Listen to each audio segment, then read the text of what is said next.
Good morning, students. Myself Gurpreet Kaur, and I will teach you the commercial law. Today, first of all, we will discuss the syllabus of the commercial law.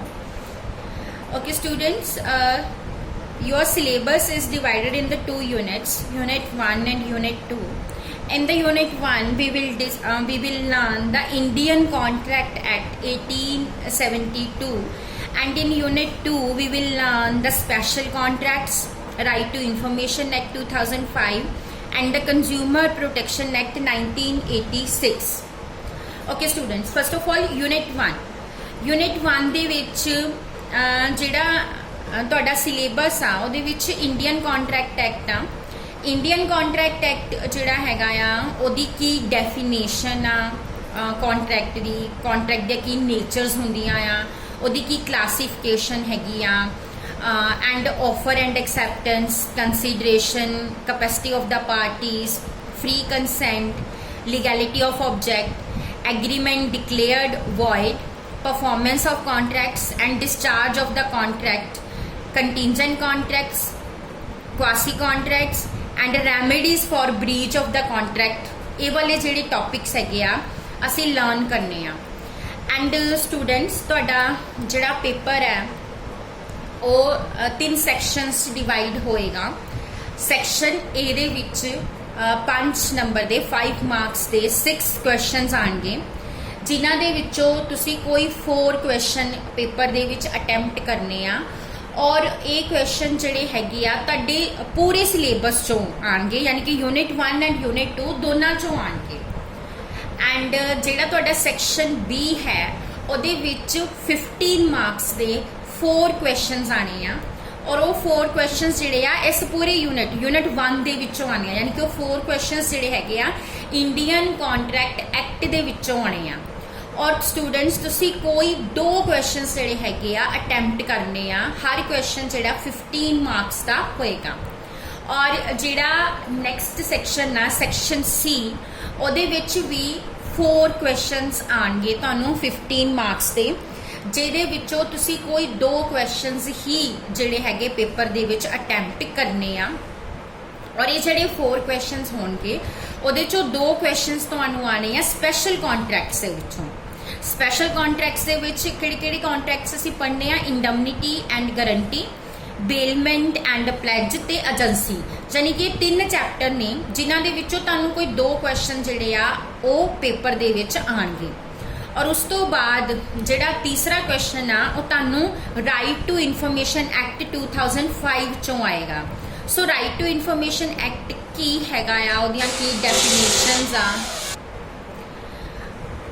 ਉਸ ਤੋਂ ਇਲਾਵਾ ਜਿਹੜਾ ਸਾਡੇ Indian citizens ਨੇ ਉਹਨਾਂ ਕੋਲ information ਲੈਣ ਦੇ ਲਈ ਕੀ ਰਾਈਟਸ ਨੇ, ਪਬਲਿਕ ਅਥਾਰਟੀਜ਼ ਦੀਆਂ ਕੀ ਓਬਲੀਗੇਸ਼ਨਸ ਨੇ ਉਹਨਾਂ ਨੂੰ ਇਨਫੋਰਮੇਸ਼ਨ ਪ੍ਰੋਵਾਈਡ ਕਰਨ ਦੇ ਰਿਗਾਰਡਿੰਗ, ਸੈਂਟਰਲ ਤੇ ਸਟੇਟ ਇਨਫੋਰਮੇਸ਼ਨ ਕਮਿਸ਼ਨ ਉਹਨਾਂ ਦੀ ਕਨਸਟੀਟਿਊਸ਼ਨ, ਉਹਨਾਂ ਕੋਲ ਕੀ ਪਾਵਰਸ ਨੇ, ਉਹਨਾਂ ਦੇ ਕੀ ਫੰਕਸ਼ਨਸ ਨੇ, ਕਿਸ ਤਰ੍ਹਾਂ ਅਪੀਲਸ ਕੀਤੀਆਂ ਜਾ ਸਕਦੀਆਂ, ਕਿਸ ਤਰ੍ਹਾਂ ਪੈਨਲਟੀਜ਼ ਜਿਹੜੀਆਂ ਆ ਉਹ ਪੈਣਗੀਆਂ PIOs ਨੂੰ ਅਗਰ ਉਹ ਇਨਫੋਰਮੇਸ਼ਨ ਟਾਈਮਲੀ ਪ੍ਰੋਵਾਈਡ ਨਹੀਂ ਕਰਦੇ। ਸੋ ਇਹ ਸਾਰੇ ਟੌਪਿਕ ਜਿਹੜੇ ਆ ਅਸੀਂ ਇਸ ਐਕਟ ਦੇ ਅੰਡਰ ਜਿਹੜੇ ਆ ਕਵਰ ਕਰਨੇ ਆ। ਤੇ ਇਹਦੇ ਚੋਂ ਸਟੂਡੈਂਟਸ ਕਨਫਰਮ ਆ ਕਿ ਤੁਹਾਨੂੰ ਇੱਕ 15 ਨੰਬਰ ਦਾ ਸਮ ਜਿਹੜਾ ਕੁਐਸਚਨ ਜਿਹੜਾ ਆ ਉਹ ਆਣਾ ਹੀ ਆ। ਉਸ ਤੋਂ ਬਾਅਦ ਨੈਕਸਟ ਤੇ ਲਾਸਟ ਜਿਹੜਾ 4th ਕੁਐਸਚਨ ਆ ਤੁਹਾਨੂੰ ਕੰਜ਼ਿਊਮਰ ਪ੍ਰੋਟੈਕਸ਼ਨ ਐਕਟ 1986 ਦੇ ਵਿੱਚੋਂ ਆਏਗਾ। ਵੈਸੇ ਤਾਂ ਸਟੂਡੈਂਟਸ ਤੁਸੀਂ ਆਪਣੀ +2 ਦੀ ਬਿਜ਼ਨਸ ਸਟੱਡੀ ਦੇ ਵਿੱਚ ਕੰਜ਼ਿਊਮਰ ਪ੍ਰੋਟੈਕਸ਼ਨ ਐਕਟ ਦੇ ਬਾਰੇ ਵਿੱਚ ਕਾਫੀ ਕੁਝ ਪੜ੍ਹਿਆ ਆ, ਤੇ ਹੁਣ ਅਸੀਂ ਲਾਅ ਦੇ ਪੁਆਇੰਟ ਆਫ ਵਿਊ ਤੋਂ ਉਹਨੂੰ ਜਿਹੜਾ ਹੈਗਾ ਆ ਡਿਸਕਸ ਕਰਾਂਗੇ ਆਪਣੇ ਕਮਰਸ਼ੀਅਲ ਲਾਅ ਦੇ ਵਿੱਚ। ਇਹਦੇ ਵਿੱਚ ਇਸ ਐਕਟ ਦੀ ਇੰਟਰੋਡਕਸ਼ਨ ਕੀ ਆ, ਕਿਉਂ ਇਹਨੂੰ ਬਣਾਇਆ ਗਿਆ, ਕੀ ਆਬਜੈਕਟਿਵਸ ਨੇ, ਕਦੋਂ ਸ਼ੁਰੂ ਹੋਇਆ, ਇਹਦੀਆਂ applications, different definitions, features and grievance redressal machinery ਜਿਹੜੀ ਹੈਗੀ ਆ, ਇਹ ਸਾਰੇ ਟੌਪਿਕਸ ਅਸੀਂ ਇਸ ਜਿਹੜਾ ਐਕਟ ਹੈਗਾ ਉਹਦੇ ਵਿੱਚ ਕਵਰ ਕਰਨੇ ਆ। ਤੇ ਇਹਦੇ ਚੋਂ ਵੀ ਤੁਹਾਨੂੰ 15 ਮਾਰਕਸ ਦਾ ਜਿਹੜਾ ਕੁਐਸਚਨ ਆ ਉਹ ਆਣਾ ਆ। ਸੋ ਤੁਹਾਨੂੰ ਜਿਹੜੇ 4 ਕੁਐਸਚਨਸ ਆਣਗੇ ਸੈਕਸ਼ਨ ਸੀ ਚ, ਉਹ 2 ਸਪੈਸ਼ਲ ਕੰਟਰੈਕਟਸ ਚੋਂ ਹੋਣਗੇ, ਤੀਸਰਾ RTI ਚ ਹੋਏਗਾ ਐਂਡ ਚੌਥਾ ਕੰਜ਼ਿਊਮਰ ਪ੍ਰੋਟੈਕਸ਼ਨ ਚ ਹੋਏਗਾ। ਸੋ ਤੁਸੀਂ ਕੋਈ 2 ਕੁਐਸਚਨ ਜਿਹੜੇ ਹੈਗੇ ਆ ਉਹ ਅਟੈਂਪਟ ਕਰਨੇ ਆ। ਸੋ ਸਟੂਡੈਂਟ ਇਸ ਤਰ੍ਹਾਂ ਨਾਲ ਇਹ ਤੁਹਾਡਾ ਓਵਰਆਲ ਸਿਲੇਬਸ ਆ ਤੇ ਇਹਦੀ ਇਸ ਤਰ੍ਹਾਂ ਨਾਲ ਪੇਪਰ ਦੇ ਵਿੱਚ ਜਿਹੜੀ ਆ ਡਿਵੀਜ਼ਨ ਹੋਏਗੀ। ਜੋ ਤੁਹਾਡਾ ਕਮਰਸ਼ੀਅਲ ਲਾਅ ਦਾ ਸਿਲੇਬਸ ਹੈਗਾ ਆ ਇਹ ਟੋਟਲੀ ਥਿਓਰੈਟੀਕਲ ਨਾ, ਇਹਦੇ ਵਿੱਚ ਕੋਈ ਵੀ ਨੂਮੈਰੀਕਲਸ ਨਹੀਂ ਹੋਣਗੇ।